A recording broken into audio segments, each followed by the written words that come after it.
இன்றைக்கு நான் உங்கள் மத்தியிலே இருந்து ஜெப்தா என்கிற ஒரு மனிதனை குறித்து நான் பேச போகிறேன். ஜெப்தா, எல்லாம் சொல்லுங்க, யாரு? ஜெப்தா. நியாயாதிபதிகளின் புஸ்தகம் 11ஆம் அதிகாரம் 29ஆம் வசனத்துல இருந்து 40ஆம் வசனம் வரையுள்ள பகுதியில் இந்த ஜெப்தா என்று சொல்லப்பட்ட ஒரு மனிதன், தேவனை சேவித்த ஒரு மனிதன். அவன் தேவனுக்கு ஒரு பொருத்தனை பண்ணினான். ஆனால் அவன் பண்ணின பொருத்தனை எவ்வளவு பெரியதோர் கலக்கத்தை அவன் வாழ்க்கையிலே உண்டு பண்ணும் என்பதை அவன் அறியாதிருந்தான்.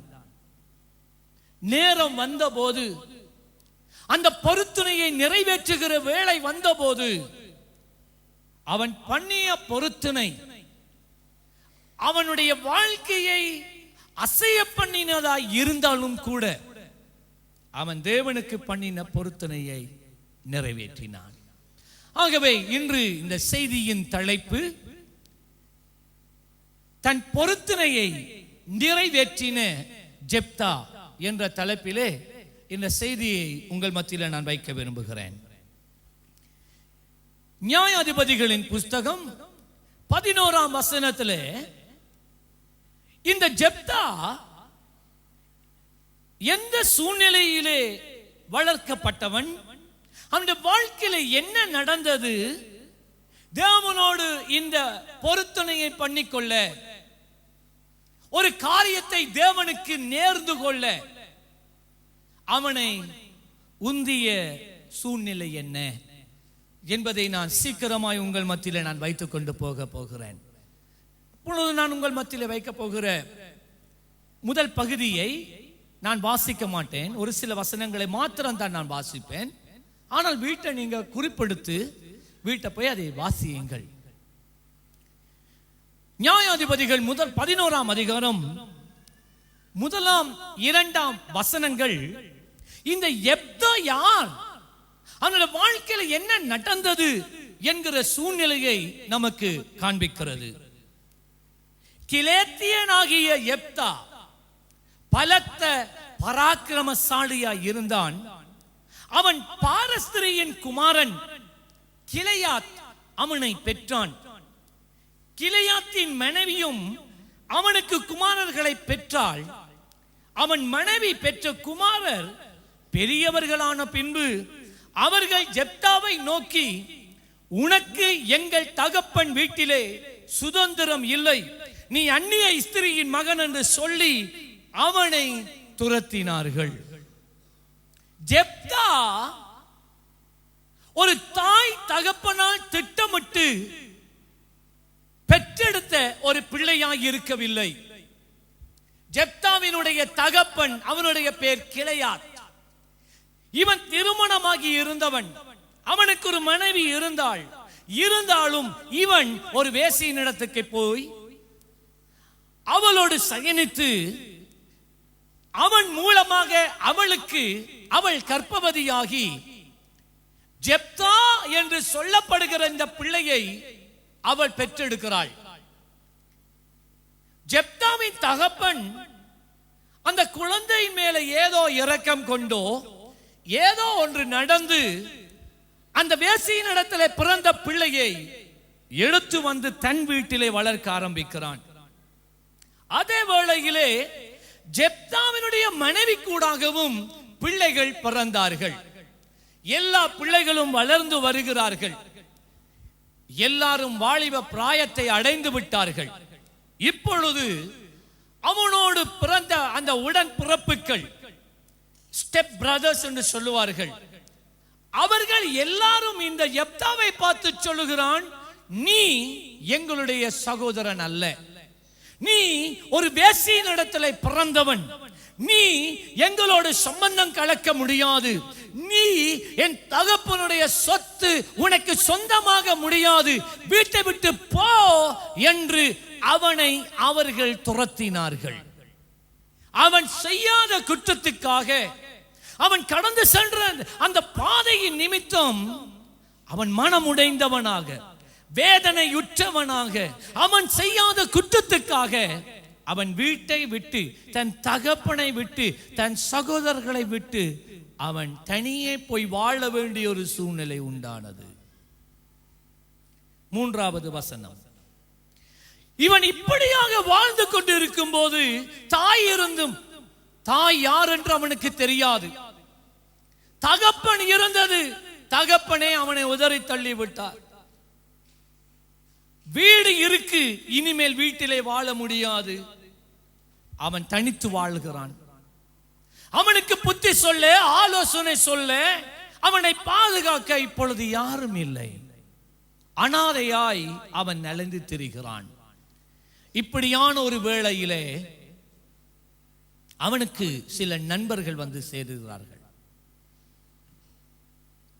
இவன் ஒரு பராக்கிரமசாலி என்று சொல்லி நாங்கள் முன்னே பார்த்தோம். இவனுடைய சூழ்நிலை அவனுக்கு எதிராக இருந்தாலும் தேவன் அவனுடைய வாழ்க்கையிலே ஒரு நோக்கம் வைத்திருந்தார். ஆகவே தேவன் அவனுக்கு உள்ளே விசேஷித்த பலத்தை கொடுத்திருந்தார். அவன் ஒரு பராக்கிரமசாலியாய் இருந்தான். இது நிமித்தம் வேதம் சொல்லுகிறது 3வது வசனத்திலே, அப்பொழுது ஜெப்தா தன் சகோதரரை விட்டு ஓடி போய் தன் உயிர் தப்ப ஓடி போகிறான். ஓடி போய் தோப் தேசத்திலே குடியிருந்தான். வீணரான மனுஷர் ஜெப்தாவோடு கூடிக்கொண்டு அவனோடு கூட யுத்தத்துக்கு போவார்கள். ஜெப்தாவோடு இங்கே நாம் பார்க்கின்றோம் வீணரான மனிதர்கள், சண்டை பிடிக்கிற மனிதர்கள், வேலை வட்டி இல்லாத மனிதர்கள், மற்றவருடைய பிழைப்பிலே வாழ்கின்ற மனிதர்கள் அவனோடு ஒட்டிக் கொள்றாங்க. இப்பொழுது ஜெப்தா ஒரு பராக்கிரமசாலியாக இருந்ததினாலும், இந்த பேலியாளி மக்கள் அவனோடு கூட சேர்ந்ததினாலும் அவர்கள் ஒரு கேங் உருவாக்கி விட்டார்கள். சரியா? அவங்களுக்கு ஒரு கேங், ஒரு சின்ன தீவிரவாத குழு. யார் நாங்க சொல்லுவோம், இந்த அண்டர்வேர்ல்ட் கேங் இருக்கு இலங்கையில. யாராகிலும் ஏதாவது ஒரு காரியத்தை செய்ய வேண்டுமானால், யாரையாவது கொலை செய்ய வேண்டுமேயானால் அவர்களிடத்தில் பணத்தை கொடுத்தால் அவர்கள் கொலை செய்து விட்டு வந்து விடுவார்கள். அப்பட்டதான ஒரு கேங் உருவாக்கி விட்டார்கள். சரியா? இவன் தான் தலைவன். தேசமே இவனை கண்டு நடுங்கு, இவர்களை கண்டு நடுங்கு. மட்டுமல்ல, யாராகிலும் யுத்தத்துக்கு போகிற வேளையில இவர்களை கூப்பிடுவார்கள். வாரீங்களா, உங்களுக்கு சம்பளம் தாரோம், இந்த அறிக்கை இவ்வளவு நாங்க பேரம் பேசி எங்களுக்காக வந்து எங்களோட யுத்தம் பண்ணுங்க. ஆகவே இவர்கள் யுத்தத்துக்கு போவார்கள், சண்டைகளை பிடிக்க போவார்கள். இவர்களை கண்டால் எல்லாருக்கும் பயம், ஜெயத்தோடு வருவார்கள். பாருங்க இவருடைய வாழ்க்கை எப்படி போகுதுண்டு. 4, 5, 6 வசனத்திலே பார்க்கிறோம். ஒரு நாள் ஜெப்தாவின் வாழ்க்கையில ஒரு திருப்பம் உண்டாகிறது. அவன் தன்னுடைய கூட்டத்தாரோடு கூட ஒரு ரவுடியாய், ஒரு குழுவுக்கு தலைவனாய் இருக்கும்போது அவனுடைய சொந்த கூட்டமே, குடும்பமே, கிராமத்தின் தலைவர்கள் அவனிடத்திலே வருகிறார்கள், உதவி கேட்டு வருகிறார்கள். இவர்கள் வந்து சொல்லுகிறார்கள், ஜெப்தா, மோவாபியர்கள் எங்களுக்கு எதிராக யுத்தம் பண்ணிக்கொண்டே இருக்கிறார்கள், எங்களுக்கு உன்னுடைய உதவி வேண்டும். அவர்கள் சொன்னார்கள், நீங்கள் ஜெப்தாவை பார்த்து சொன்னா, நீங்க எங்களுக்காக யுத்தம் பண்ணி ஜெயத்தை கொடுத்தா உங்களை நாங்க அரசனா மாற்றுவோம். இவனால நம்ப முடியல. இவன் கேட்கிறான், நீங்க இல்ல, நான் செய்யாத குற்றத்துக்காக,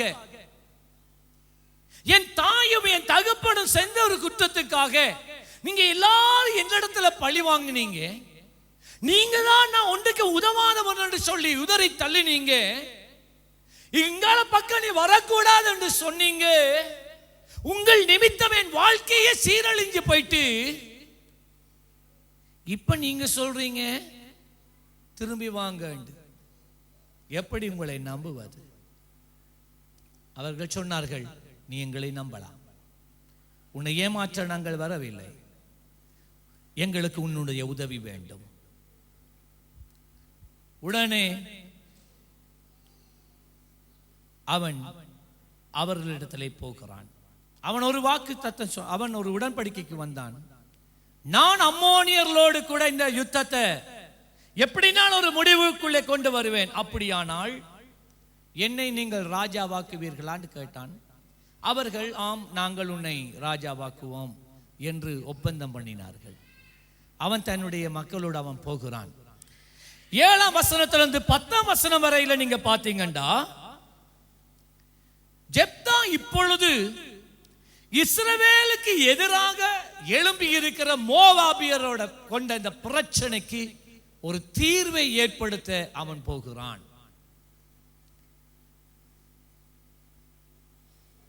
12ஆம் வசனத்துல இருந்து 28ஆம் வசனம் வரை உள்ள பகுதியில் நீங்க பாத்தீங்கன்னா, ஜெப்தா அம்மோனியர்களோடு கூட பேச அவன் ஆரம்பிக்கிறான். இவன் முதலாவது போய் கேட்கிற அம்மோனியர்கிட்ட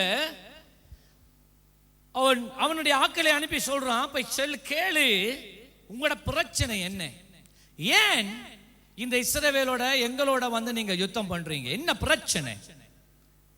இவர்களை அனுப்பின போது அம்மோனியர்கள் சொன்னார்கள், பிரச்சனை என்னண்டா, எத்தனையோ ஆண்டுகளுக்கு முன்பாக இந்த இஸ்ரவேலர்கள் எங்களுடைய காணியை யுத்தம் பண்ணி பிடிச்சி அவங்களுக்கு சொந்தமாக்கிட்டாங்க.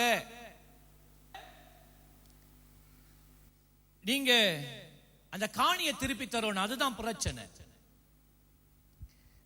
13ஆவது வசனத்திலே அவன் சொல்கிறான் பாருங்க, இந்த ஜெப்தா தேவனுடைய வார்த்தையை அறிந்திருந்தான். இந்த ஜெப்தா தேவன் எப்படி மோசேயின் நாட்களில் இருந்து இந்த ஜனங்களை வழி நடத்தி வந்தார், என்னென்ன அற்புதங்களை செய்தார், எந்தெந்த சூழ்நிலை கூட நடத்தி வந்தார் என்பது எல்லாம் நன்கு அறிந்த ஒரு மகனாக இருக்கிறான். பேலியாளுக்கு பிறந்தவன் உண்மைதான். அவனுக்குள்ளே அவன் கெட்ட நண்பர்களோடு அவன் இந்த யுத்தங்களை பண்ணி அநியாயம் செய்து வாழ்ந்தது உண்மைதான். ஆனால் அவனுக்குள்ளே தேவனுடைய நோக்கம் இருந்தது. ஹல்லேலூயா! தேவனுடைய திட்டம் அவனுக்குள்ளே இருந்தது. யோசித்து பாருங்கள், இந்த ஜெப்தா அப்பேற்பட்டவனாய் இருந்தான். ஆனால் கர்த்தருடைய கரம் அவன் வாழ்க்கையில இருந்தது. தேவன் அவனை எடுக்க வேண்டிய நேரத்திலே அவரை வெளியில எடுத்தார். அவன் வந்தான். தேவன் அழைக்கும் போது அந்த அழைப்புக்கு தன்னை அர்ப்பணித்தான். தேவனுடைய சித்தம் நிறைவேற அவன் தன்னுடைய ஜீவனை அங்கே கொண்டு நாட்டுகிறான். அவன் வந்து இப்பொழுது பேச்சுவார்த்தையை தொடங்குகிறான் அம்மோனியர்களோட. அப்பொழுது ஜெப்தா இந்த அம்மோனியரை பார்த்து சொல்லுகிறார், கொஞ்சம் நில்லுங்க, நீங்க சொல்றீங்களே இந்த பிரதேசம் உங்களுடையது என்று. இல்ல இல்ல, இந்த பிரதேசம் உங்களுடையது அல்ல. இது மோசேயை ஆண்டவர் மோசே கூடாக தம்முடைய ஜனத்தை எகிப்தின் அடிமைத்தனத்தில் இருந்து வழி நடத்தி கானானுக்கு கொண்டு போகிற வேளையில இந்த வழியாத்தான் நடத்தி வந்தார். மோவாபியரை கண்டு கேட்டார், எங்களுக்கு எங்களோட ஜனங்களை அதுக்குள்ளால உங்களோட எல்லைக்குள்ளாக போக விடுங்க என்று கேட்டார். ஆனால் இந்த மோவாபியர்களோ போக கூடாது என்று சொன்னார்கள். அதன் பின்பதாக அம்மோனியர்கள் பக்கமாக போக கேட்டா அம்மோனியர்கள் என்ன செய்தார்கள்? அவர்கள் படையெடுத்து வந்து யுத்தத்துக்கு ஆயத்தமானார்கள். அப்பொழுது தேவன் தம்முடைய ஜனத்தோடு கூட இருந்து அவர்களை எல்லாம் முறியடித்து அவர்கள் அந்த தேசத்தை தங்களுக்கு சுதந்திரமாக்கி கொண்டார்கள். எங்களை சும்மா போக விட்டு இருந்தா இந்த பம்பு இல்லை, உங்களோட தேசமா இருந்திருக்கும், நாங்க போயிருப்போம். ஆனால் நீங்களோ தேவ ஜனங்களுக்கு எதிராக எழுந்ததினால் இருந்ததையே இழந்து போயிட்டீங்க. அதோடு இந்த அம்மோனியரை பார்த்து சொல்றான், கேளு, நீங்க அந்த இடத்துக்கு பிறகு வந்தாக்கள் தான். உங்களுக்கு முன்னே மோவாபியர்கள் இருந்தார்கள், எமோரியர்கள் இருந்தார்கள். அந்த இடத்தை தான் பிற்காலத்தில் நீங்க கைப்பற்றி இருக்கிறீங்க. கேளு, உங்களுக்கு முன்ன நாங்க இருக்கிறோம். அவன் இன்னொரு டிபேட்டை அவன் வைக்கிறான், வாதத்தை அவன் வைக்கிறான். சொல்றான், 300 ஆண்டுகளுக்கு மேலாக இஸ்ரவேலர்கள் இந்த பிரதேசத்திலே வாழ்ந்து கொண்டே வருகிறார்கள். இதுவரைக்கும் நீங்க அதை பற்றி ஒரு வார்த்தை கதைக்கல. அது என்ன இப்ப 300 வருஷத்துக்கு பிறகு உங்களுக்கு இந்த நிலத்தை பிடிச்சி இது எங்கட நிலம் என்று வாரீங்க? அதை இந்த வாதங்களை தான் அவர்களுக்கு முன்பாக வைத்தார். 23, 24 வசனங்கள்ல நீங்கள் அதை பார்க்கலாம். 25, 26 வசனங்கள்ல ஆண்டவர் இவன் கேட்கிறான், நாங்கள் இவ்வளவு காலம் வாழ்ந்து இருக்கிறோம், இப்ப என்ன நேத்து முந்த நாள் நீ வந்துட்டு எங்களோட இந்த கதையை கேட்கிறா? முன்ன கேட்கல. இப்ப அவன் சொல்றான் 27வது வசனத்துல, நாங்க வச்சிருக்கிற இந்த ஆசீர்வாதம், எங்களுக்கு இருக்கிற இந்த நிலம், எங்களுக்கு இருக்கிற இந்த தோட்டம், எங்களுக்கு இருக்கிற இந்த வீடு, எங்களுக்கு இருக்கிற இந்த மிருகங்கள் எல்லாம் தேவன் நமக்கு கொடுத்த ஆசீர்வாதம் என்று ஜெப்தா சொல்றான். பாருங்க, அவன் சொல்றான், இது நம்மோட தெய்வம் நமக்கு கொடுத்த இடம். அவன் சொல்றான், அவனை பார்த்து, நீ இருக்கிற இடம், நீ வணங்குற உன் தெய்வம் உனக்கு கொடுத்திருக்கலாம்.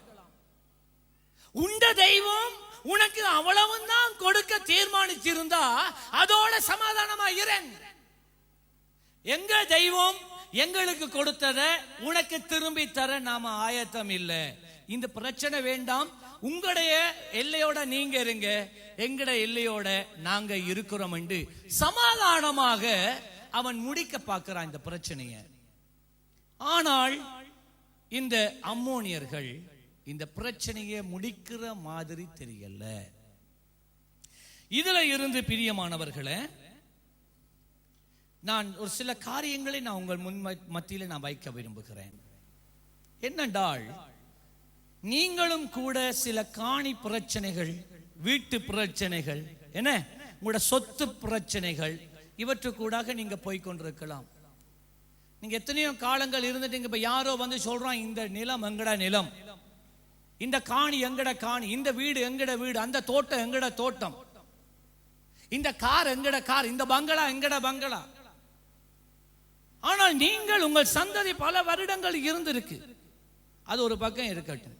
இன்னொரு பக்கம், பக்கத்து வீட்டுக்காரன் உங்களுக்கு பிரச்சனை கொடுக்கிறான். யார நீங்க வேலை செய்யற இடத்துல இன்னொருவன் பிரச்சனை கொடுக்கிறான். பிரச்சனை கொடுத்து கொண்டே இருக்கிறான். நாம என்ன செய்வது? இதை கவனமா கேளுங்க. உங்களோட லைஃப்ல, உங்களோட வாழ்க்கையில பிரச்சனைகள் வரும். இந்த உலகத்துல இந்த பிரச்சனைகள் வரும். ஆனால் அந்த பிரச்சனையை தீர்க்க நாம் பார்க்க வேண்டும். குடும்பத்துக்குள்ளேயும் வரும், நண்பர்களுக்குள்ள வரும், சகோதரர்களிடையில வரும். கோர்ட்ஸ் வரைக்கும் போக காத்திருக்க வேண்டாம். போலீஸ் வரைக்கும் போக காத்திருக்க வேண்டாம். அதுக்கு முதல் உங்களோட பிரச்சனையை முடிக்க பார்க்கணும்.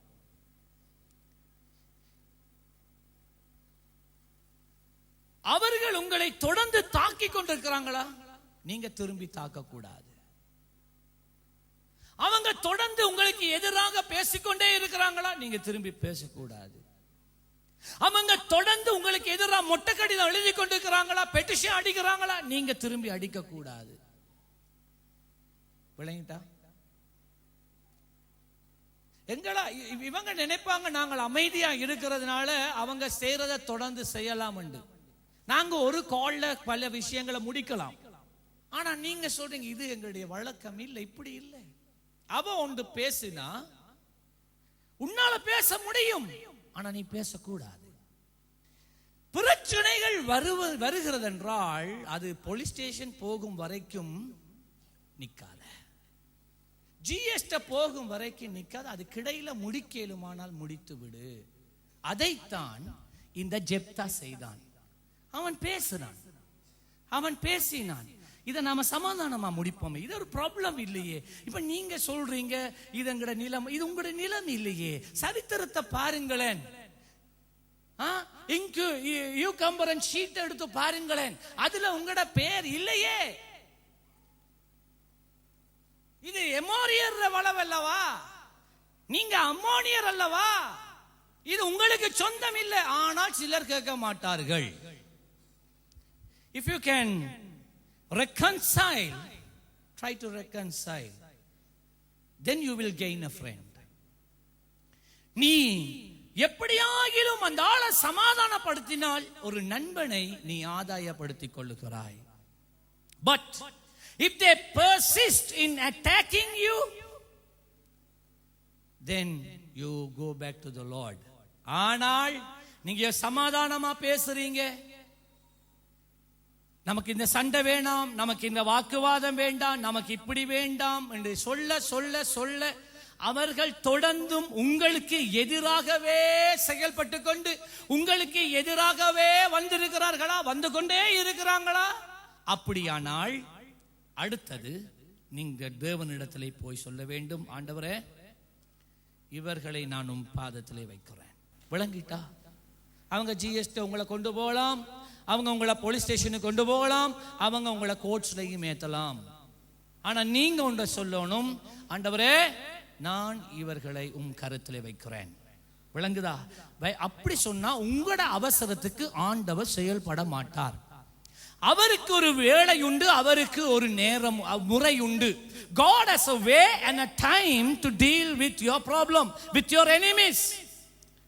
Therefore, if the enemy persists in attacking you, the best thing is commit it over to the Lord. They might take you to the police station, GS, even to the courts, but we must learn to wait on the Lord. God has his own way and his own time to deal with them.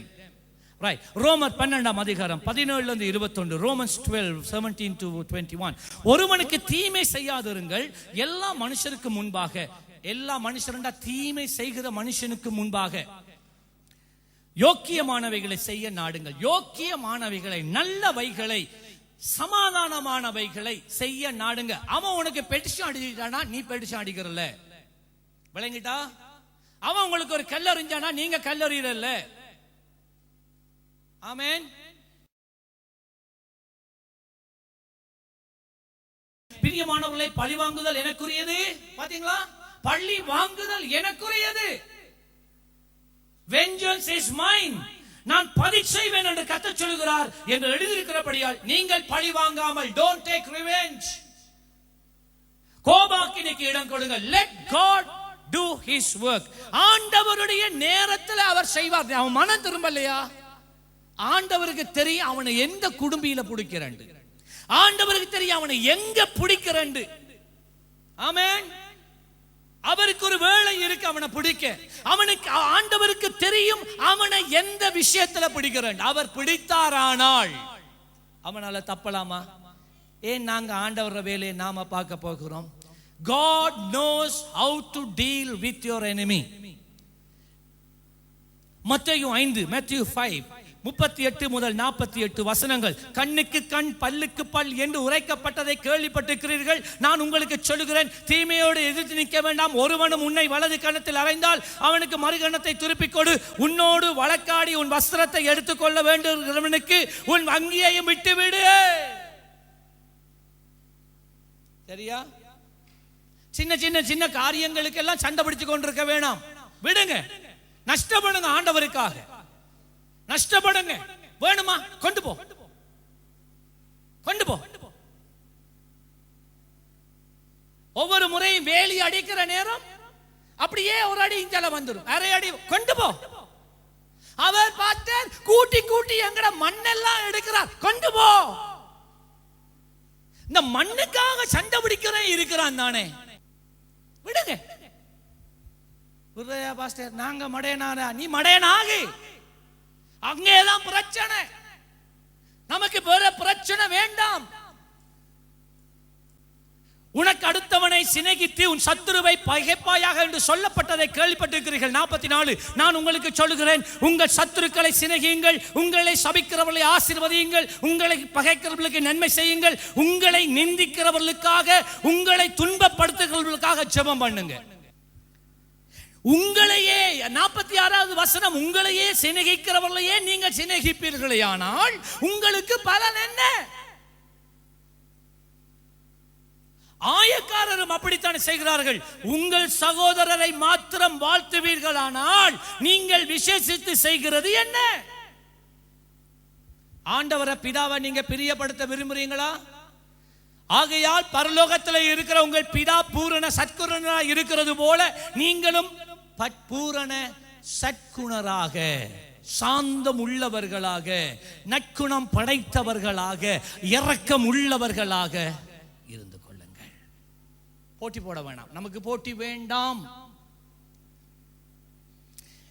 So this brings us to the text verse. இதுதான் இந்த சூழ்நிலை தான் இன்றைய செய்திக்கு எங்களை கொண்டு வந்து நிறுத்துது.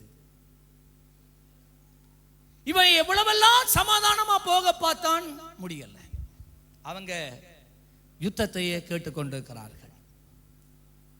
இங்க தான் ஒரு மனுஷன், இந்த ஜெப்தா என்று சொல்லப்பட்ட ஒரு மனுஷன், இந்த சூழ்நிலைகள் அவனை நெருக்கின போது திடீரென்று யோசிக்காமல் ஒரு தீர்மானம், ஒரு தேவனோடு ஒரு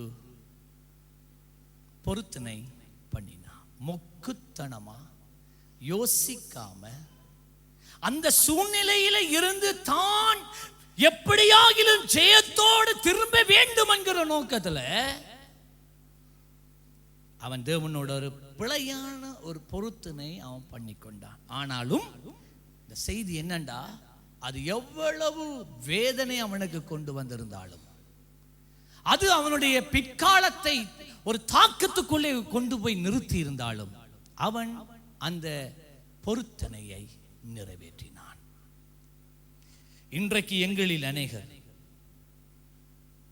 எத்தனையோ பொருத்தனைகளை நாம் பண்ணுகிறோம், ஆனால் எத்தனை பேர் அதை நாம் நிறைவேற்றுகிறோம்? Every one of us, in daily basis or in monthly basis or yearly basis, we make so many vows to the Lord, but how many of us keep fulfilling them? இந்த அநேகர் நாம் அதை மறந்து போகிறோம். ஜெப்தா, விளங்கி கேளுங்க, ஜெப்தா இந்த தேவனுக்கு ஒரு பொருத்தனையை பண்ணி இருக்க வேண்டிய அவசியம் அவனுக்கு இருக்கல. இப்ப என்ன நடந்துட்டு, சூழ்நிலை மாறிட்டு, இனி வழி ஒன்றும் கிடையாது, யுத்தம். ஏண்டா அவங்க தான் யுத்தம் பண்ண வந்திருக்காங்க. அம்மோனியர் சொன்னார்கள், நோ நோ நோ நோ, எங்கட வளவு எங்களுக்கு வேண்டும். அவன் தன்னுடைய ராணுவத்தை கூட்டினான், ராணுவம் இஸ்ரவேலை சுற்றி வளைத்தது, யுத்தம் ஆரம்பித்து விட்டது. யுத்தம் ஆரம்பிச்சிட்டு இனி நாங்க ஒண்ணு செய்யலாது. விளங்கிட்டா நீங்கள் அமைதியாய் இருப்பீர்கள், அமைதியை சமாதானத்தை காத்துக் கொள்வீர்கள். பிரச்சனை வரும்போது சமாதானமாய் அதை முடிக்க பார்ப்பீர்கள். ஆனால் அவர்கள் யுத்தத்துக்கு எழும்பிட்டார்களா? இனி நீ செயல்பட்டே ஆக வேண்டும், இனி நீ உன்னுடைய முடிவை எடுத்தாக வேண்டும். ஆகவேதான் ஜெப்தா என்ன செய்கிறான்? எழும்புகிறான். ஓகே, மனுஷரை கூப்பிடுகிறான், யுத்தத்துக்கு போகிறான். அணிவகுத்து போற நேரம் வசனம் என்ன சொல்லுகிறது என்று பாருங்கள். 29வது வசனம், நியாயாதிபதிகள் 11ஆம் அதிகாரம் 29ஆம் வசனத்துல இருந்து 31ஆம் வசனம் வரையிலே we see Jephthah's vow. அப்பொழுது கர்த்தருடைய ஆவி ஜெப்தாவின் மேல் இறங்கினார். அவன் கிளையாத்தையும் மனாசே நாட்டையும் கடந்து போய் கிளையாத்திலே இருக்கிற மிஸ்பாவுக்கு வந்து அங்கே இருந்து அம்மோன் புத்திரருக்கு விரோதமாய் போனான். அப்பொழுது ஜெப்தா கர்த்தருக்கு ஒரு பொருத்தனை பண்ணி, தேவரீர் அம்மோன் புத்திரரை என் கையில் ஒப்புக் கொடுத்தாள். நான் அம்மோன் புத்திரரிடத்திலிருந்து சமாதானத்தோட திரும்பி வந்து என் வீட்டு வாசப்படியில் இருந்து எனக்கு எதிர்கொண்டு வருவது எதுவோ அது கர்த்தருக்கு உரியதாகும், அதை சர்வாங்க தகனபலியாய் செலுத்துவேன் என்றான். The stage is set for war. ஒன்றும் செய்ய முடியாது. அம்மோனியர்களே யுத்தத்துக்கு அந்த இடத்தை அவர்கள் ஆயத்தம் பண்ணிவிட்டார்கள். As Jephthah leads the armies to Gilead to battle, he makes a vow unto the Lord. இப்பொழுது இவன் யுத்தத்துக்காய் போகும்போது தேவனிடத்திலே அநியாயமாக ஒரு பொருத்தனை பண்ணினான். To make a vow is not a sin, but when you don't keep the vow, it becomes a sin. தேவனோடு பொருத்தனை பண்ணுவது பாவம் அல்ல. திரும்ப சொல்றேன், தேவனுக்கு ஒரு பொருத்தனை பண்ணுவது ஒரு பாவம் அல்ல. ஆனால் அந்த பொருத்தனையை நிறைவேற்றாமல் போனால் அது பாவம். என்னவாம் சொல்லுங்க? அந்த பொருத்தனை எல்லாரும் சொல்லணும், வாயத்தரம் சொல்லுங்க. அந்த பொருத்தனைய நிறைவேற்றாம போனா என்னவாம்? பொருத்தனை பண்றது பாவமா? இல்ல. எது பாவம்? இந்த பொருத்தனையை நிறைவேற்றாம போனால் பாவம். இதை நான் உங்களுக்கு காண்பிக்க போறேன். இப்ப கவனமா கேளுங்க. நெருக்கம் வரும்போதுதான் யுத்தம் தொடங்க எல்லாம் ஆயத்தம். இஸ்ரவேல் ஜெப்தாவையே நம்பிக்கொண்டிருக்கிறார்கள். சரியா? இப்ப ஜெப்தாக்கு இதுவரைக்கும் அவன் சுமந்தது, அவனோடு கூட இருந்த அந்த கூட்டம் பேலியாளி மக்கள். இப்ப தேசத்தை சுமக்கிறான். இப்ப தேசத்தை அவன் சுமக்கிறான்.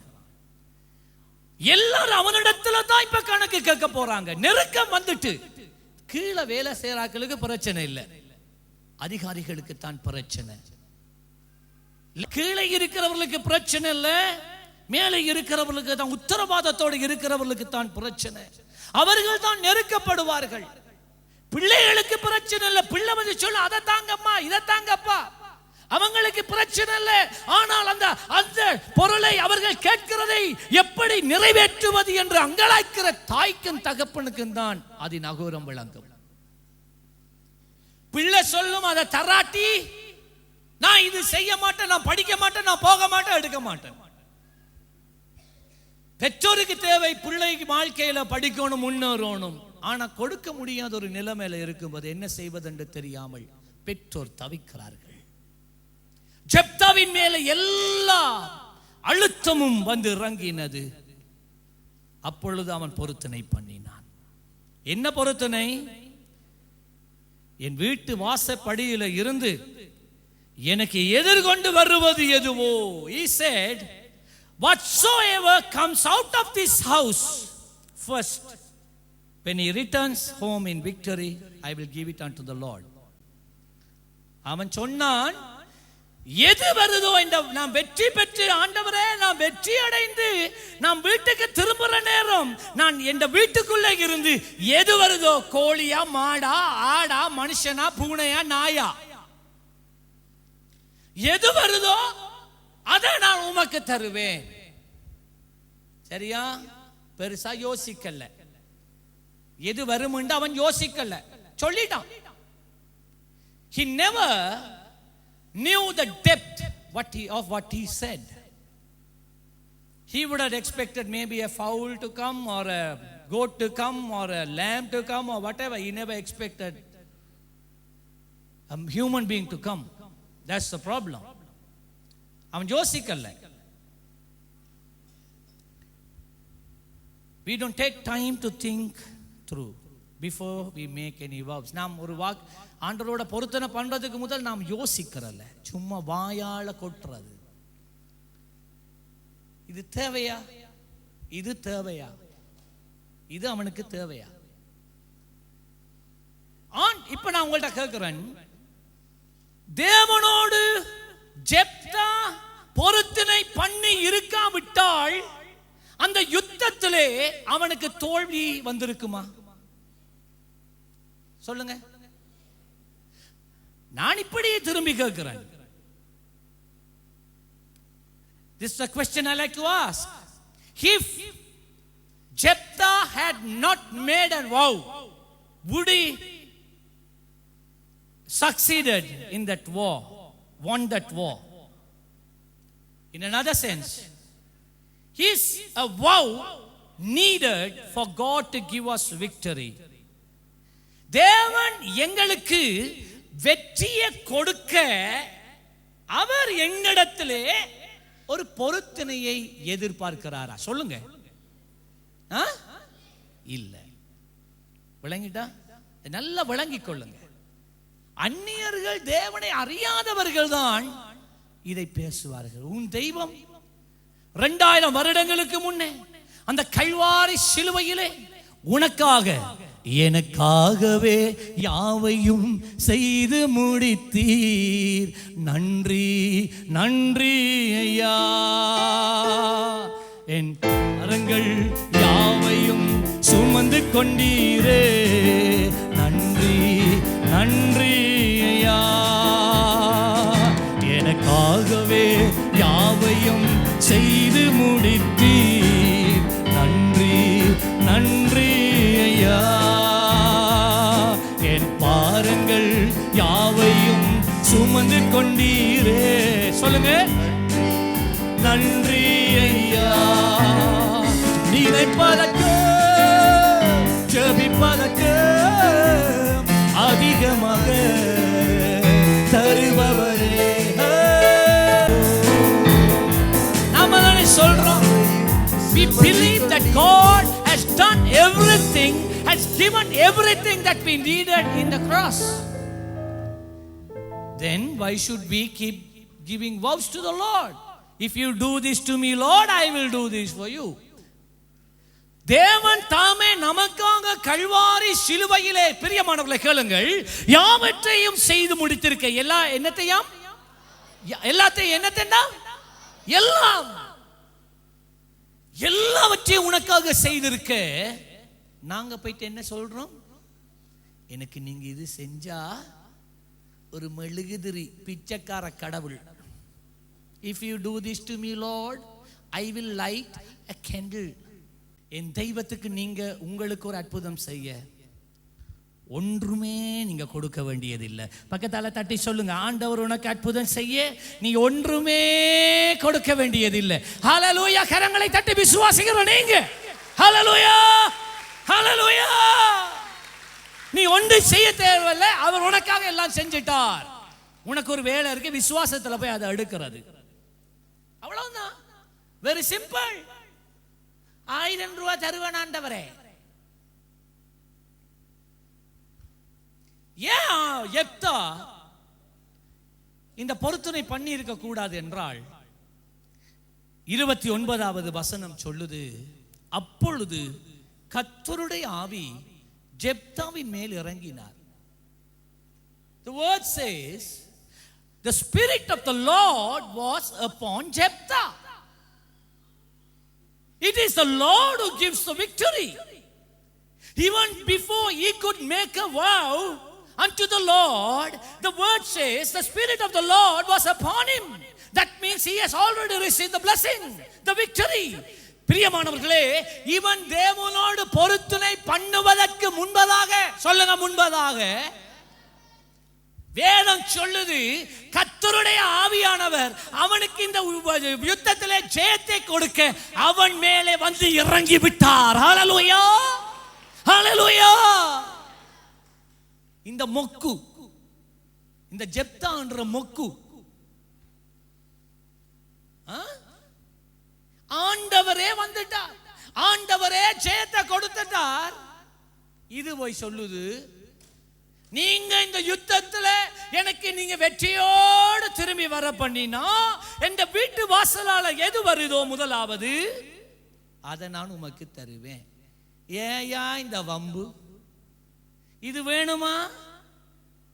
இப்ப எல்லாரும் கவனமா என்ன கேட்டுக்கொண்டிருக்கிறீங்க? நித்திர கொள்ற மாதிரி நீங்க நடிச்சாலும் இன்றைக்கு மனசாட்சி உன்னை உறுத்தும். ஜெப்தாவை போல இன்று நீங்களும் நானும் இப்படித்தான் எதையும் கொடுப்பேன், இந்த உயிரையே கொடுப்பேன். அவர் செய்யறத அவர் செஞ்சு முடிச்சிட்டார். ஆனா நீ திரும்பி கொடுக்கல. நான் கொஞ்ச நேரத்தால வரப்போகிறேன். ஏன் உங்க வாழ்க்கையில இந்த கண்ணீர், ஏன் உங்க வாழ்க்கையில இந்த வேதனை, ஏன் உன்னுடைய வாழ்க்கையில் ஒரு எதிர்காலம் இல்லை என்பதை உனக்கு நான் காண்பிக்க போகிறேன். Why is this pain? Why are these tears? Why there's no joy in your life? I'll show you why after a little while. ஏன்? உபாகமம் 23:21 முதல் 23. நீ உன் தேவனாகிய கர்த்தருக்கு பொருத்தனை பண்ணி இருந்தால் அதை செலுத்த போஸ்ட்போன் பண்ணாதே. If you have made a vow unto the Lord, don't postpone it. அதை செலுத்த தாமதம் செய்யாதே. உன் தேவனாகிய கர்த்தர் அதை பைபிள்ல அண்டர்லைன் பண்ணுங்க. நிச்சயமாய், definitely the Lord will ask the vow that you have made from your hand. உன் தேவனாகிய கர்த்தர் அதை நிச்சயமாய் உன் கையிலே இருந்து கேட்பார். எத்தனை பேர் இப்ப கடன்காரன் ஆயிட்டீங்க ஆண்டவருக்கு?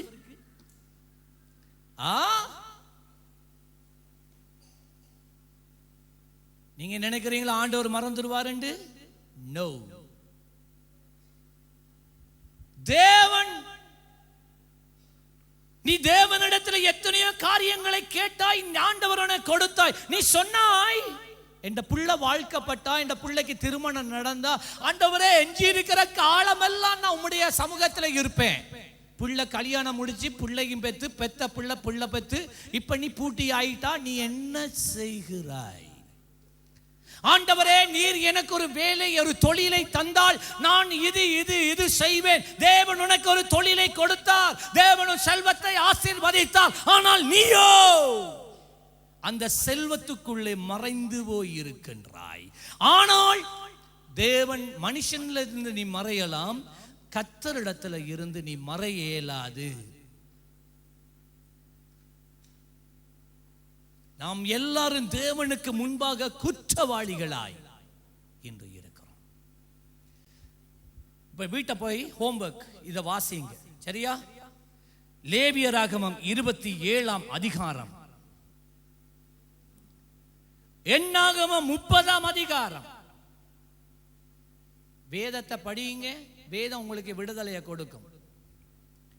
எண்ணாகமம் 30ஆம் அதிகாரம், சரியா? இப்ப பிரசங்கி, சரியா? உன்னத பாட்டுக்கு பிறகு இருக்கு பிரசங்கி. பிரசங்கி 5ஆம் அதிகாரம் முதல் 6 வசனம் நான் இப்ப வாசிக்க போறேன். நீ தேவாலயத்துக்கு போகும்போது உன் நடையை காத்துக்கொள். மூடர் பலியிடுவது போல் பலியிடுவதை பார்க்கிலும் செவி கொடுக்க சேர்வதே நலம். தங்கள் செய்கிறது தீமை என்று அறியாதிருக்கிறார்கள். நீ தேவனுக்கு ஒரு பொருத்தனை பண்ணி நீ அதை மறந்து செய்யாமல் போனால் நீ தீமையில் வாழ்கின்றாய் என்று வேதம் சொல்லுகிறது. நீ தேவ சமூகத்தில் நீ துணிகரமாய் உன் வாயினால் பேசாமலும் மனப்பதில் ஒரு வார்த்தை சொல்லாமலும் இரு. தேவன் வானத்தில் இருக்கிறார், நீயோ பூமியில இருக்கிறார். ஆதலால் உன் வார்த்தைகள் சுருக்கமாய் இருப்பதாக. தொல்லையின் திரட்சியினால் சொப்பனம் பிறக்கிறது போல. என்னது? தொல்லையின் திரட்சியினால் என்னவாம்? சொப்பன. நீங்க என்னெல்லாம் நினைச்சு கொண்டிருக்கிறீங்களோ அதுதான் இரவைக்கு சொப்பனம். சரிதானே? சரிதானே? தொல்லையின் திரட்சியினால் சொப்பனம் பிறக்கிறது போல வார்த்தைகளின் திரட்சியினால் மூடனுடைய சத்தம் பிறக்கும். வாழ்க்கையில பிரச்சனை வருது. கேளுங்க, எல்லா பக்கத்தாலையும் நெருக்கப்பட்டுட்டீங்க, ஒடுக்கப்பட்டுட்டீங்க. when you face immense pressure, problems from all sides, that's the time we open our mouth and make wow. That's what the word says. அதான் வசனம் சொல்லுது. எல்லாம் சுமூகமா போற நேரம் இல்ல. பயம் எங்களை சூழ்ந்து கொள்ளும் போது, when fear grips our heart, கலக்கங்கள் எங்களை சூழ்ந்து வாழ்க்கை முழுவதும் கண்ணீராய் மாறும்போது, வைத்திய சாலையிலே உயிரோடு போராடி கொண்டு இருக்கிற போது, when we fight for our life in the hospital, when our hearts are broken, எங்கள் இருதயம் உடைந்து சுக்குநூறாய் போய் இருக்கும் போது, எல்லாம் முடிந்தது என்று நினைக்கும் போது, when we think that everything is finished, we begin to speak. கர்த்தாவே, ஆண்டவரே, இதை எனக்கு செய்யும், நான் உமக்கு இதை செய்வேன், நான் இப்படி செய்வேன், நான் ஜெபிப்பேன், நான் துதிப்பேன், நான் உபவாசம் இருப்பேன், நான் சுவிசேஷ வேலை செய்வேன், அது செய்வேன், நான் உமக்கு கொடுப்பேன், நான் எடுப்பேன். இதுதான் இந்த வசனம் சொல்லுது. கவனமா என்ன நீ பேசுறாய் என்று. அது சும்மா ஆண்டவரே, சும்மா சொன்னேன், அங்க சும்மா சொன்னான் செல்லுபடி ஆகாது. ஹலோ, அதெல்லாம் இந்த உலகத்துல தான். அதுதான் அவன் சொல்றான், தேவன் பரலோகத்தில் இருக்கிறான், நீ பூமியில இருக்கிறா. இந்த பூமியில ஆக்களோட நையாண்டி விளையாடுற மாதிரி என்னோட விளையாடாத. உன் வாயால திறந்து ஒன்றை சொல்றதுக்கு முதல் யோசி. தொல்லையின் திரட்சினால், உபத்திரவத்தினால, கண்ணீரால நெருக்கப்பட்டு வாய்க்கு வந்ததை இதமா பேசி, தேவனை பட்டர் பூசலாம் என்று நினைக்காத. நீ பூசலாம், அவர் நீ சொல்லாமலே அவர் செய்வார். ஆனா எல்லாம் சுமூகமான பிறகு அவர் கேட்பார். உன் மாம்சத்தை பாவத்துக்குள்ளாக்க உன் வாய்க்கு இடம் கொடுக்காத.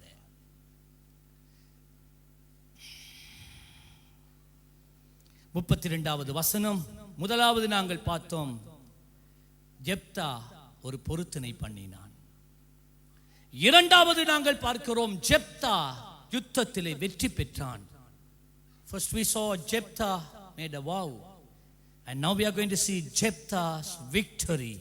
32ஆம் வசனத்திலிருந்து 33ஆம் வசனம் வரை ஜெப்தா அம்மோன் புத்திரரின் மேல் யுத்தம் பண்ண அவர்களுக்கு விரோதமாய் புறப்பட்டான். இப்ப கேளுங்க, கர்த்தர் அவர்களை அவன் கையில் ஒப்பு கொடுத்தார். விளங்கிட்டா? கர்த்தர் அவர்களை அவன் கையில் ஒப்பு கொடுத்தார். பெலன் எல்லாம் போயிட்டு இவங்களுக்கு இப்ப வாளையும் தூக்க ஏலா, கேடயத்தை தூக்கவும் ஏலா, அடே என்று சொல்ல வாயும் வருதில்ல. இப்படியே இருந்தார்கள். ஜெப்தா இறங்கினான். அவர்களை அவன் கையில் தேவன் ஒப்பு கொடுத்தார். ஆமென். இப்ப ஜெப்தாட கட்டித்தனமா இல்ல ஆண்டவர கட்டித்தனமா? சொல்லுங்க. உனக்கு என்னத்துக்குடா இந்த பொருத்தனப்ப? இது தேவையாடா உனக்கு? பாத்தீங்களா? கர்த்தர் உனக்காக செய்வார். யாத்திராகமம் 14:14, நான் உனக்காக யுத்தம் பண்ணுவேன், சும்மா இரு. Exodus 14:14, I will fight for you, hold your peace. நான் செய்வேன். God has gone before Jephthah and taken control of all the Amorites. They were like dead people.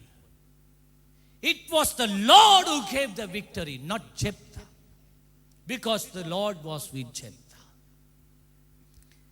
33வது வசனம். அவன் அவர்களை ஆரவோர் துவக்கி மின்னத்திற்கு போக மட்டும் திராட்சை தோட்டத்து நிலங்கள் வரைக்கும் மகா சங்காரமாய் முறிய அடித்து 20 பட்டணங்களை பிடித்தான். He captured 20 cities. இப்படி அம்மோன் புத்திரர் இஸ்ரவேல் புத்திரருக்கு முன்பாக தாழ்த்தப்பட்டார்கள். 2 காரியம், மகா சங்காரம், இரண்டாவது முறியடித்தல். There are 2 things. One, he smote, and then secondly a great slaughter. Who did that? It was the Lord. யார் இதை செய்தது? கர்த்தர். அவர்களை நிலைக்குலைய செய்தது, அவர்களுக்குள்ளே பயத்தை கொண்டு வந்தது, அவர்கள் பலத்தை உறிஞ்சி எடுத்தது யார்? நம் கர்த்தர். இப்ப ஜெப்தாவுக்கு செய்ய வேண்டியது என்ன? தன் ஜனங்களோடு போய் அவர்களை அழிப்பது மாத்திரம்தான். 20 பட்டணங்களை அவன் கைப்பற்றினான். 1 கொரிந்தியர் 15:57, 1 Corinthians 57 நம்முடைய கர்த்தராகிய இயேசு கிறிஸ்துவினாலே நமக்கு ஜெயம் கொடுக்கிற தேவனுக்கு ஸ்தோத்திரம் உண்டாவதாக. ரோமர் 8:37 இவை எல்லாவற்றிலையும் நான் நம்மில் அன்பு கூறுகிறவராலே முற்றும் ஜெயம் கொள்ளுகிறவர்களாய் இருக்கிறோம். 2 கொரிந்தியர் 2:14 கிறிஸ்துவுக்குள் எப்பொழுதும் எங்களை வெற்றி சிறக்க பண்ணுகின்ற தெய்வம். God will always give you victory. Sometimes we might see the situations are against us. We might feel that we have been defeated. No, my brother, God has given you a victory, but we cannot see it through our naked eyes. சில வேளைகளிலே எங்களுடைய சூழ்நிலைகளிலே நாம் தோல்வி அடைந்தது போல இருக்கலாம், நமக்கு எதிராக எல்லாருமே சத்துரு மேற்கொண்டது போல இருக்கலாம். ஆனால் தேவன் அதற்கு பின்பதாக உனக்காக யுத்தம் பண்ணிவிட்டார். நீ வைக்கிறவர் பக்கத்தில் இருக்கிறார். ஹல்லேலூயா. நான் ஜெயிக்கிறவர் பக்கத்தில் இருக்கிறவர்கள் என்று சொல்லுகிறவர்கள் ஹல்லேலூயா சொல்லி கரங்களை தட்டி அந்த தெய்வத்துக்கு நன்றி சொல்லுங்க. ஹல்லேலூயா. நீ வெற்றி கொள்ளுகிறவருடைய பக்கம். உனக்கு வெற்றி, உனக்கு தோல்வி இல்லை. பக்கத்தால தட்டி சொல்லுங்க, உங்களுக்கு வெற்றி, உங்களுக்கு தோல்வி இல்லை. சொல்லுங்க, கர்த்தர் உங்களோடு கூட இருக்கிறபடினால். சொல்லுங்க, கர்த்தர் உங்களோடு கூட இருக்கிறபடினால். திரும்ப சொல்லுங்க, கர்த்தர் உங்களோடு கூட இருக்கிறபடினால் உங்களுக்கு தோல்வி இல்லை, உங்களுக்கு வெற்றி. Because the Lord is with you, there is always victory. அவர்களோ உனக்கு எதிராக தீமை செய்ய நினைத்தார்கள், கர்த்தரோ எல்லாவற்றையும் நன்மையாய் முடிய பண்ணினார். அந்த உபத்திரவம் உன் நன்மைக்கு, அந்த கண்ணீர் உன் நன்மைக்கு, அந்த வேதனை அது உன் நன்மைக்கு, அந்த எதிர்ப்பு அது உன் நன்மைக்கு, நீ தாழ்த்தப்பட்டது உன் நன்மைக்கு. கர்த்தர் அதை மாற்றுவார். இப்போ ஜெப்தாஸ் vigilance, now he has won the victory battle, he is coming home, but he didn't forget the vow he made unto the Lord. இப்பொழுது ஜெப்தாவின் விழிப்பு, யுத்தத்தை ஜெயித்தான், வெற்றியோட திரும்பி வாரான். சரியா? வெற்றியோட வந்தவன் தேவனுக்கு பண்ணின பொருத்தனையை மறக்கல. ஆமென். இப்பதான் பிரச்சனையே தொடங்குது. ஜெப்தாஸ் பெயின், ஜெப்தாவின் வேதனை ஆரம்பிக்க போகிறது. எல்லாரும் கலிகூறலோடு வருகிறார்கள். பெரிய சங்காரம், பெரிய ஆசீர்வாதம், பெரிய சந்தோஷம். ஓ, ஜெப்தாவின் வீட்டுக்கு செய்தி வந்துட்டு, the news of victory has reached Jephthah's home. Jephthah இப்பொழுது திருமணமாகி அவனுக்கு ஒரே ஒரு மகள் இருக்கிறாள். இந்த நேரத்தில் Jephthah, by this time he was married and he had only one child, and that was the daughter. Okay, விளங்கிட்டா? ஜெப்தா சந்தோஷமா வருகிறான். அவனோடு கூட இருக்கிறவர்கள் ஆடி பாடிக்கொண்டு வருகிறார்கள். ஆனால் ஜெப்தா தேவனோடு பண்ணிக்கொண்ட ஜிலாக்ஷி, ஆனால் நிலாக்ஷி இல்ல, சாரி, ஜெப்தா தேவனோடு பண்ணிக்கொண்ட அந்த பொருத்தனையை இவள் அறிந்திருக்கல. இவளுக்கு தெரியா. இவள் என்ன நினைச்சா, ஓ டெடா வாரர், டெடா வெற்றியோட வாரர், இந்த டெடாவோட சேர்ந்து நானும் பாட்டி போட போறேன். ஹல்லேலூயா. இவள் டெம்பரைனையும் எடுத்துட்டு வாசல்ல ஒளிச்சு இருக்கிறா. என்ன? டெடா வரட்டும், டெடா வரட்டும், அப்பா வரட்டும், அப்பா வரட்டும். வர்ற சத்தம் கேட்குது. எல்லாரும் பைலா ஜிங்கு சிக்கிடு ஜிங்கு சிக்கிடு ஜிங்கு சிக்கிடு ஜிங்கு. மெச்சில வந்தாச்சு. இந்தியா தோத்துட்டு ஸ்ரீலங்கா வந்துட்டு ஜிங்கு சிக்கா அங்க வெடியெல்லாம் கொளுத்தி கொண்டு வருது. அப்படியே வர வர இவ சொல்றா, டெடாக்கு ஒரு சர்ப்ரைஸ் வச்சிருக்கிறேனே. கிட்ட வர வர வர வாரர் வாரர். இப்ப போகியா நிக்கியா, இப்ப போகியா நிக்கியா. ஒருவேளை கோழி வந்திருக்கும், கோழியை தடுத்துட்டா போடி கோழி. அங்க ஆடு வந்திருக்கு, போ ஆடு. ஒருவேளை ஜெப்தாட மனைவி மகளை விடு, நான் நீ போகாத, நீ போ, நான் தான் முதல் போகணும். அப்பாட செல்லம். கிட்ட வர எல்லாம் ஜிங்கு சிக்கான் ஜிங்கு சிக்கான் ஜிங்கு சிக்கான் ஜிங்கு சிக்கான். இப்ப அவ போறா,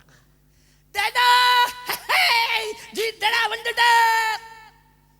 ஆனால் இவள் நினைத்தாள், இவள் தன் தகப்பனுக்கு மிகுந்த சந்தோஷத்தை கொண்டு வருவாள் என்று, மிகுந்த கௌரவத்தை கொண்டு வருவாள் என்று, அப்பாவின் வெற்றியோடு நானும் கலந்து கொள்ளுவேனே என்று நினைத்தாள். ஆனால் என்ன நடந்தது? 34ஆம் வசனம். ஜெப்தா மிஸ்பாவிலே இருக்கிற தன் வீட்டுக்கு வருகிற போது, இதோ அவள் குமாரத்தி தம்பூரு வாசித்து நடனம் செய்து அவனுக்கு எதிர்கொண்டு வந்தாள். அவள் அவனுக்கு, அண்டர்லைன் பண்ணி வைங்க, ஒரே பிள்ளையானவள். only one child, only daughter. அவளை அல்லாமல் அவனுக்கு குமாரனும் இல்லை, குமாரத்தியும் இல்லை. 35ஆம் வசனம். அவளை கண்டவுடனே தன் வஸ்திரங்களை கிழித்து, ஐயோ என் மகளே, என்னை மிகவும் மனமடிவு பண்ணியவும் கலங்கவும் பண்ணுகிறாயே அம்மா. நான் கர்த்தரை நோக்கி என் வாயை திறந்து சொல்லிவிட்டேன், அதை நான் மாற்றக்கூடாது. Oh my daughter, why did you come? You have made my heart and soul to weep. என்னம்மா நீ செஞ்ச வேலை? 35வது வசனம். மகளே, மகளே, ஒரே ஒரு மகள் தானே, என்னை மாற்றிக் கொள்ளுவோமே. only one child and one daughter, only one daughter. God will understand. Can I change my vow now? No. மாற்றலாமா? முடியாது. ஒரே ஒரு மகள், முடியாது. ஆண்டவர் அதை விளங்கிக் கொள்ள மாட்டாரா? இல்லை. நீ தான் சொன்ன, ஆண்டவர் சொல்லல. ஆண்டவர் உன்னிட்ட அதை கேட்கல, நீ தானே வாய் திறந்து சொன்ன. நான் உனக்கு சும்மாவே ஜெயத்தை தந்திருப்பேனே, நான் உனக்கு சும்மாவே ஆசீர்வாதங்களை கொடுத்திருப்பேனே, நான் உன் தேவையை நான் சந்தித்திருப்பேனே. ஆனா நீ தானே வாயை திறந்த. நான் உனக்காக கல்வாரி சிலுவையிலே எல்லாவற்றையும் செய்திருக்க. நீதானே நீதானே நீதானே நீதானே. பெத்தலுக்கு திரும்ப, பெத்தலுக்கு திரும்ப. நீ பண்ணிக்கொண்ட அந்த உடன்படிக்கை, நீ பண்ணிக்கொண்ட அந்த பொருத்தனையை நீ மறந்திருக்கலாம், தேவன் மறக்கல. நீ பிள்ளை இல்லாமல் நீண்ட காலம் இருந்த போது, நீ ஒரு நாள் ஆண்டவரை பார்த்து சொன்னால், ஆண்டவரே நீர் எனக்கு ஒரு குழந்தையை கொடுத்தால் அந்த குழந்தையை நான் உமக்கு கொடுப்பேன் என்று சொன்னாய். ஆனால் கர்த்தர் உன் சத்தத்தை கேட்டு உனக்கு குழந்தையை கொடுத்தார். ஆனால் நீயோ உடன்படிக்கையை மறந்தாய். இப்ப அந்த பிள்ளை அந்நிய நுகத்துல கலந்திருக்கு.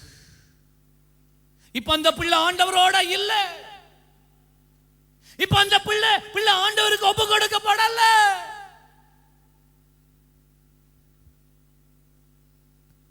கர்த்தர் மறந்து போகல. ஐ அம் வெரி சீரியஸ். இப்ப நான் உங்களோட நேரா பேசுறேன். இந்த நாட்கள்ல தேவன் மிகவும் ஆணித்தரமா நம்மோடு கூட பேசிக்கொண்டிருக்கிறார். சிலருக்கு இந்த செய்தி பிடிக்காது, அதுக்கு பரவாயில்லை. தேவன் கொடுக்கிற செய்தியை கொடுப்பது ஊழியனுடைய கடமை.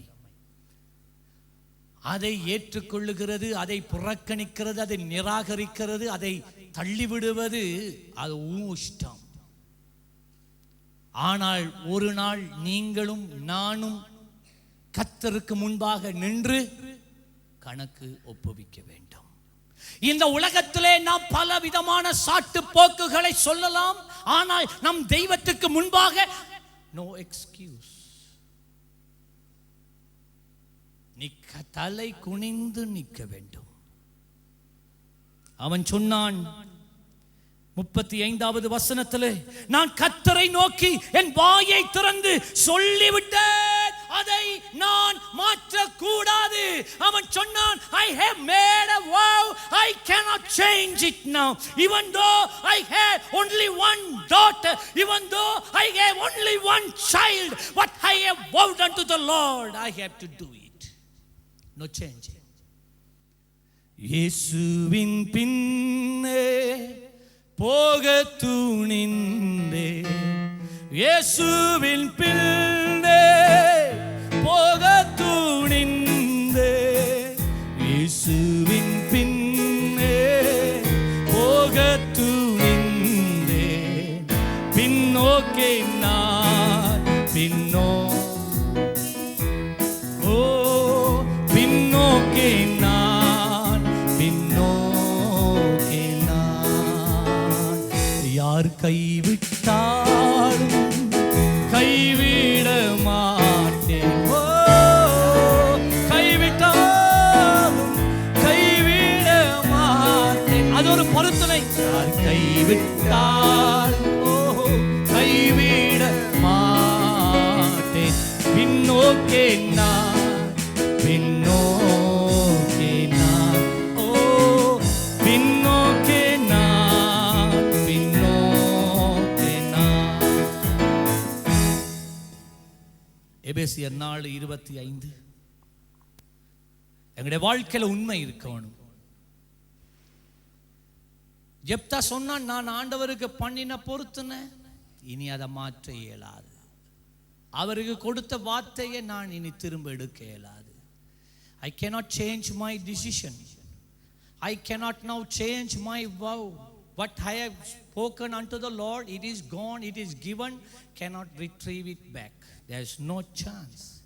So as children of God, we have a responsibility in our words.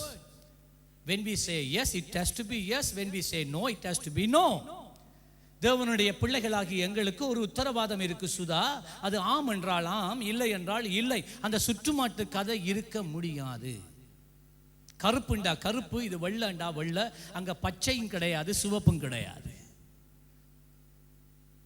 அன்றியும் நாம் ஒருவருக்கொருவர் அவயவங்களாக இருக்கிறபடியினால் பொய்யை களைந்து, இந்த வாரம் பாஸ்டர், இந்த வாரம் பாஸ்டர் 3 நாளைக்கு பிறகு வருவாங்க. I will come today, but they never come. பொய். நாம் ஒரு காரியத்தை சொல்லிட்டு அதை நாம செய்யாட்டி நாம் பொய் சொல்றோம். அவன் பிறனுடனே மெய்யை பேச கடவன். Let us speak truth. கொலோசியர் 3:9, Colossians 3:9. ஒருவருக்கொருவர் பொய் சொல்லாதிருங்கள், பழைய மனுஷனையும் அவன் செய்கைகளையும் களைந்து போடுங்கள். 36வது வசனம். பிள்ளைகள் கவனமா கேளுங்க, பிள்ளைகள் கவனமா கேளுங்க, புருஷன்மார் கவனமா கேளுங்க. Jephthah said to his daughter, oh my daughter, why did you come? I have made a vow and then now it has been you. Now how can I change this vow? I cannot change. And the daughter said, no problem, Dada, you go ahead. What the vow that you have made unto the Lord, I will help you to fulfill it.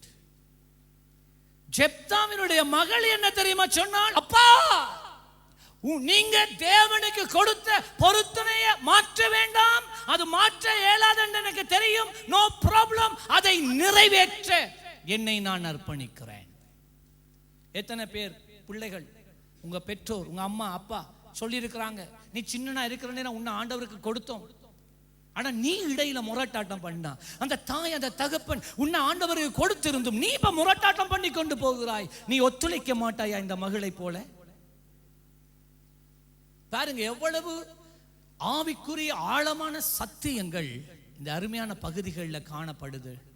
It is responsibility of the child and the wife or the husband to help fulfill the vow.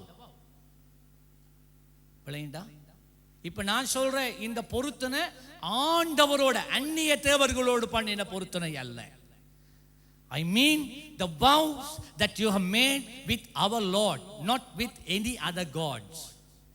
அப்பொழுது அவள் 36ஆம் வசனத்தில் இருந்து, என் தகப்பனே, நீ கர்த்தரை நோக்கி உம்முடைய வாயை திறந்து பேசுவீர் அல்லவா? அம்மோன் புத்திரராகிய உம்முடைய சத்துருக்களுக்கு நீதியை சரிக்கட்டும் ஜெபத்தை கர்த்தர் உமக்கு கட்டளையிட்டபடியால் உம்முடைய வாயிலிருந்து புறப்பட்டபடியே எனக்கு செய்யும் என்றார். பிறகு அவள் கேட்கிறாள், எனக்கு நேரம் இல்லைலாம் வாசிக்க. அவள் கேட்கிறாள், எனக்கு ஒரு 2 மாசம் டைம் தருவீங்களா? நான் துக்கம் கொண்டாட நான் சாக போகிறேன். ஆகவே எனக்கு 2 months தாங்க. நான் என் தோழிகளோட தனிய போய் இருந்து நுவரெலியாவில்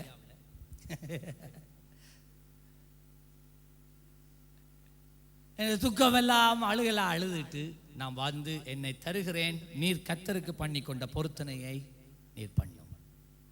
இப்ப கேள்வி, இந்த வசனத்தை நான் வாசிக்கிறேன். 39வது வசனம்.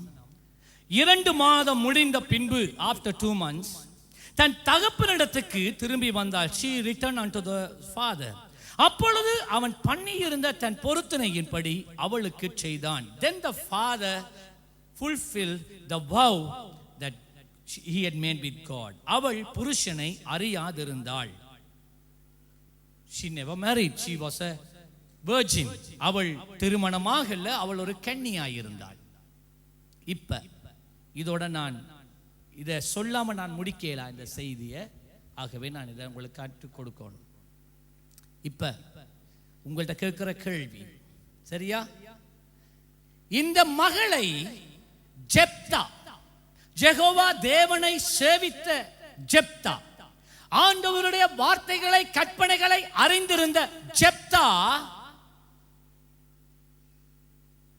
தீயிலே இந்த மகளை பழியாக கொடுத்தானா இல்லையா? கொடுத்தான் என்று சொல்றாக்க கையை உயர்த்துங்க. என்ன வேதம் சொல்லுது?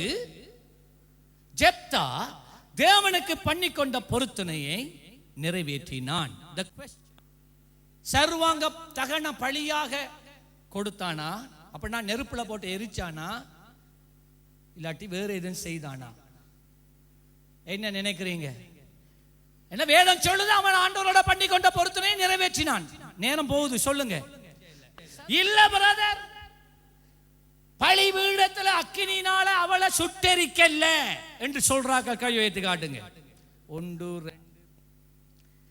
2 விதமான ஸ்காலர்ஸ், வேத ஆராய்ச்சியாளர்கள் 2 விதமா சொல்லுவார்கள். ஒன்று வந்து இல்ல, அவன் சொன்ன மாணியே சர்வாங்க தகன பழியாய் அவளை கொண்டு போய் எரிச்சாங்க, ரைட். ஆனா நான் அதை நம்ப ஆயத்தமா இல்லை. ஏன்? வேதம் தெளிவா சொல்லுது, நரப்பழியை தேவன் விரும்புவதில்லை. ஆமென். 2வது, ஜெப்தாக்கு தெரியும் ஆண்டவர் ஆபிரகாமினிடத்திலே ஈசாக்க தா என்று சொல்லி, இவன் ஈசாக்கே சர்வாங்க தகன பலியாய் இடும்போது கர்த்தர் என்ன செய்தார்? குறுக்கிட்டு அதை தடுத்து அந்த உயிரை காப்பாற்றி ஒரு ஆட்டை கொடுத்தாரா இல்லையா? அது ஆண்டவருடைய வழி. அப்ப என்ன நடந்திருக்கும்? நான் விசுவாசிக்கிறத நான் உங்களுக்கு சொல்றேன். ஏனென்றால் தேவன் ஒருபோதும் தம்முடைய வார்த்தையில இருந்து மாறி போவது. Now, will God accept human sacrifice? No. சரியா? ஜெப்தா போய் நரப்பலி கொடுக்கிறதா இருந்தா தேவனுடைய ஆலயத்தில் கொடுத்திருக்க முடியா? அப்படியானால் மேலாக்கு என்று சொல்லப்படுகிற அந்நிய தேவர்களிடத்துல சேவிக்கிறவர்களிடத்துல தான் பிள்ளையை கொண்டு போய் நரபலி கொடுத்திருக்கணும். ஆண்டவரிடத்துல பொருத்தனை பண்ணி அந்நிய தேவர்களிடத்துல பொருத்தனை செலுத்த முடியுமா?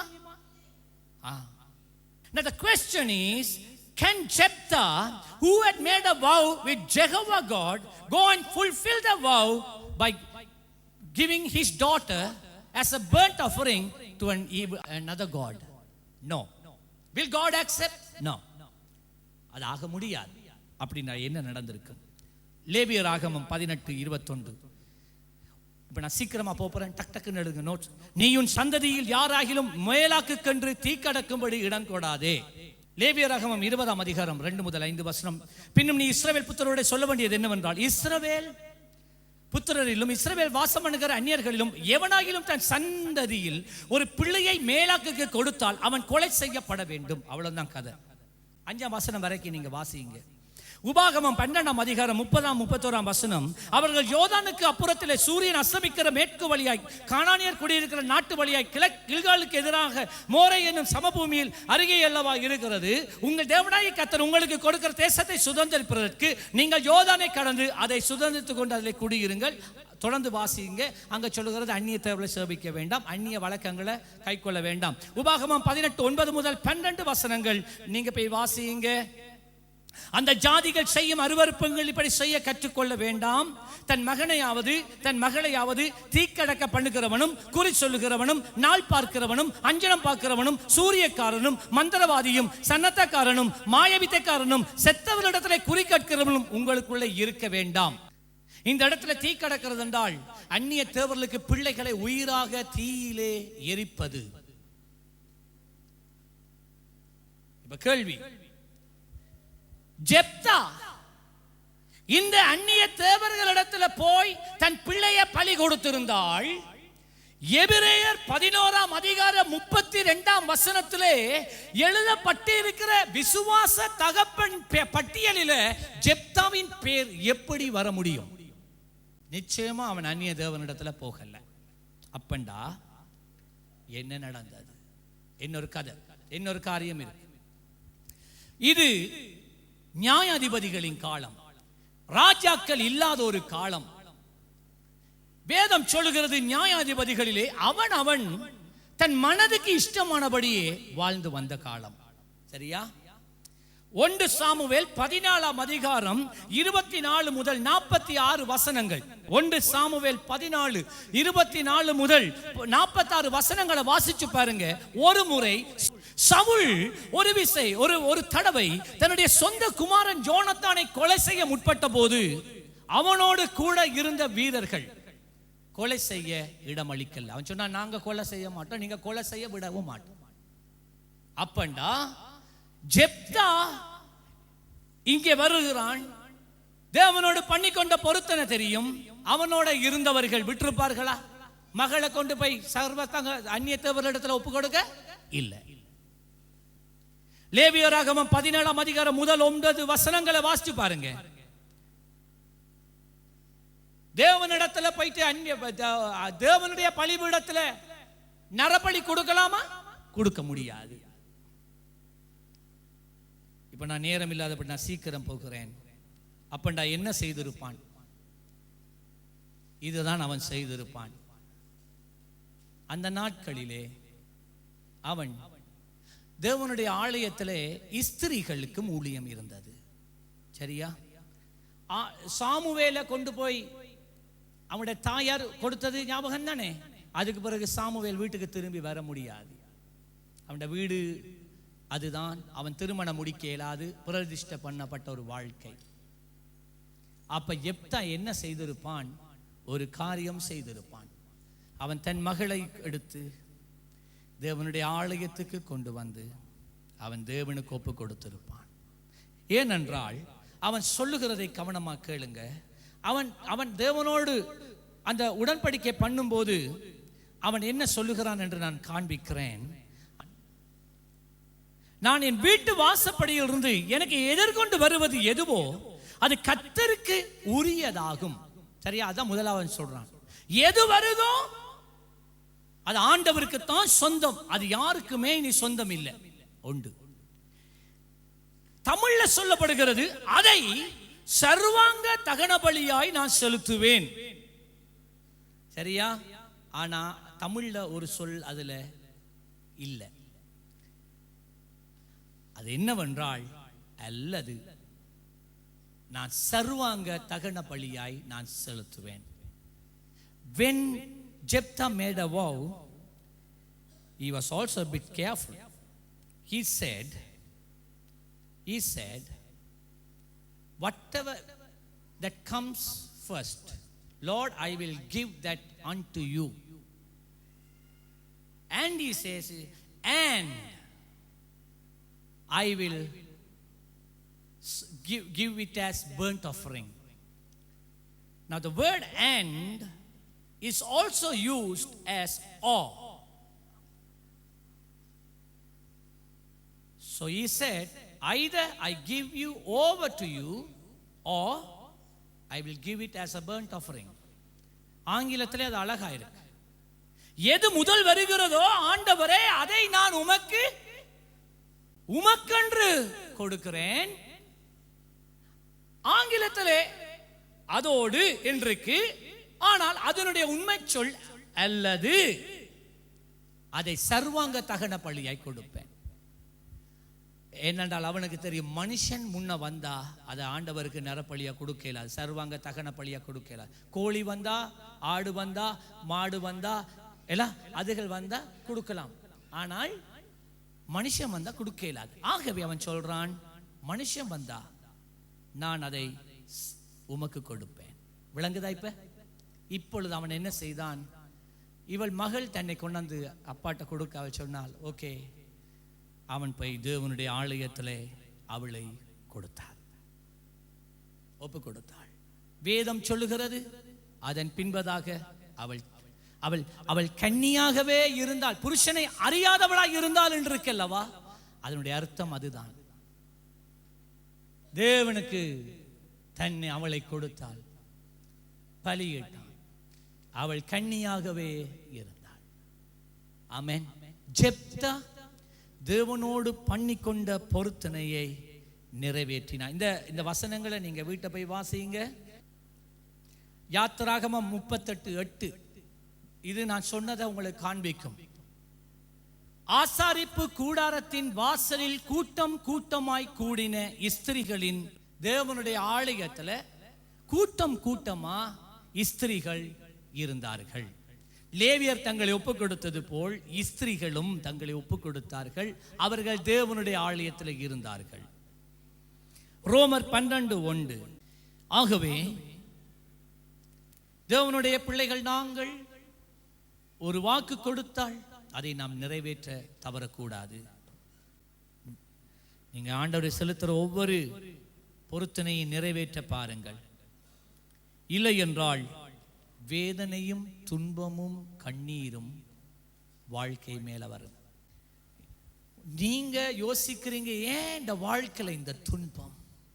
நான் ஆண்டவரை நேசிக்கிறேன், நான் ஆராதனைக்கு போகிறேன், நான் வேதம் வாசிக்கிறேன், நான் தேவனுக்கு நேரம் கொடுக்கிறேன், ஆனா இந்த வாழ்க்கையில ஏன் இந்த நெருக்கம்? ஏன் ஏன் இந்த வாழ்க்கையில இன்னும் அந்த ஆசீர்வாதத்தை காண முடியல? ஏன் இந்த வாழ்க்கையில ஒரு முன்னேற்றம் இல்லை? ஏன் என்னுடைய வாழ்க்கையில ஒரு நிம்மதி இல்லை, ஒரு நிறைவு இல்லை? ஏன் இந்த வாழ்க்கையில சொல்ல முடியாத ஒரு விதமான ஒரு தரித்திரம்? சாப்பாடு இருக்கு, இருக்க இடம் இருக்கு, ஆனால் நிம்மதி இல்லை, ஏதோ ஒரு இருள் போல. கேளுங்க, நீ கர்த்தருக்கு பொருத்தனை பண்ணி அதை நீ நிறைவேற்றும் வரைக்கும் அவருடைய கரம் உன் மேல பாரமாயிருக்கும். அது உனக்கு தீமையை கொண்டு வரும், அது உன் ஆசீர்வாதங்களை தடுக்கும். சாத்தான் தடுக்கிற உண்டு, கர்த்தருடைய கரமும் தடுக்கும். நீ தீமையை வாழ்க்கையில கொண்டு வர்றாய். நாம் ஜாக்கிரதையாக இருப்போம். ஜெபிப்போம்.